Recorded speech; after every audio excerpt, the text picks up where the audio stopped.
ڕێگا بۆ وازهێنان لە گوناه و تاوان. خاڵی سێیەم، زانینی سەرنجامی گوناه و تاوان.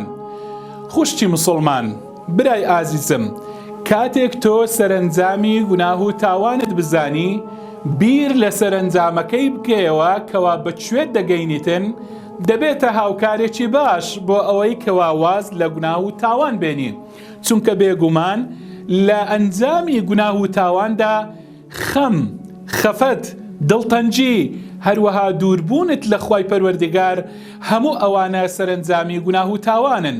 سەرنجامی زیاتری هەیە گوناه و تاوان.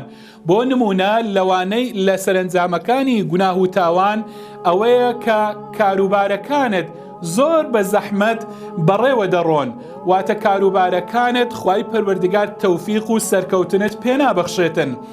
هەروەها جەستەت دائەڕزێتن. ئەگەر چی بە ئاشکرا جەستەیەکی بەهێز و کاریگەرت هەبێ، بەڵام کاتێک لە کاتی پێویستدا جەستەکەت زۆر جەستەیەکی لاواز و بەهێز دەردەکەوێتن لە کاتی پێویستیدا.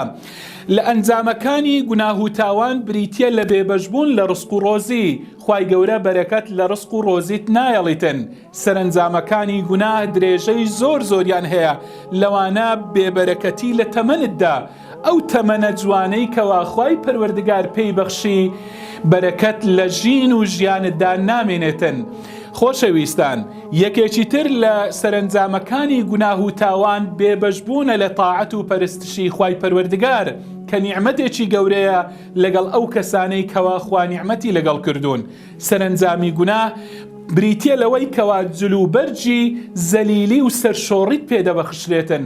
بەڵام ئەگەر گوناه و تاوان تەرکەی کەسێکی بە عیزەت و سەربەرز و سەرفراز دەبی، گوناه و تاوان وات لێ دەکاتن کەوا لە لای خوای پەروەردگار قیمەتی هیچت نەبێتن. فەمەن یوهین الله فما له من مکرم. هەروەها لە لای خەڵکیش بێڕێز و بێقەدر دەبی. ئەمانە هەمووی سەرنجامی گوناه و تاوانن. تەنانەت بزانە حیوانات و گیاندارانیش لعنەت و نەفرینت لێ دەکەن بەهۆی گوناه و تاوان.